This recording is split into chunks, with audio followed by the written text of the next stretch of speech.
bavuga ngo le succès sans successeur c'est un échec en fait. Gutera imbere ntugira abantu ubisizemo canke wigishije azobandanya c'est l'échec urashiraho. Donc l'important toujours ne kugira tugire ico dusize inyuma babandi dusigiye babandi bari kwaraza. Je fais ma part amaho ngeza ubundi azobandanya kuko mu Burundi urazi ko twese twamaduhera hasi. Umuvyeyi wawe arabaho akageza hiwe n'ivyo wowe waza ukatangurira kandi hasi.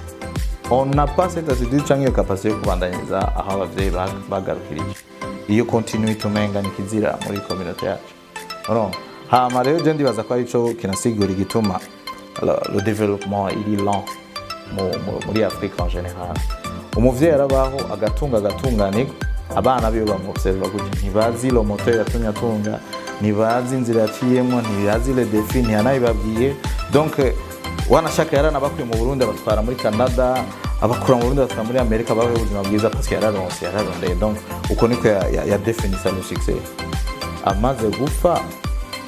mu Burundi fo kurondera samurago fo kurondera ubandanyiriza mu byo yagarukije baza bagasanga ntibigeze bamenye icyo muje revo yari papa wa mugabo ntiyari umumento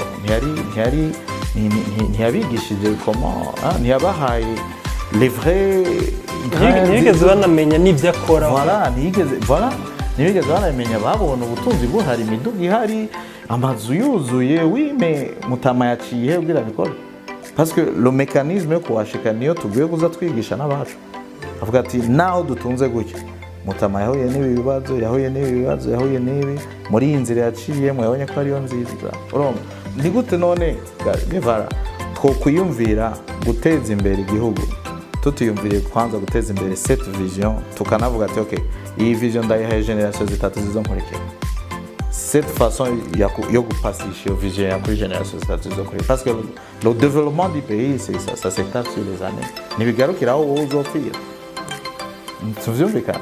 kuko tutangiye gufata ama decision par rapport y'imisi jewe nzobaho kuri nta kabuza tugo turarondera kuko wibuke mfise abana ndiko ndavuga nti baciye akenge gato nzobigisha inzira naciye mugira ngo yahongeze kugira nawe avuga ati kome yabishikiyemo reka natuze duhera abantu babandanye. Nibaza yuko ni na kimwe muri objectif y'ibi biganiro en fait ni kugira ngo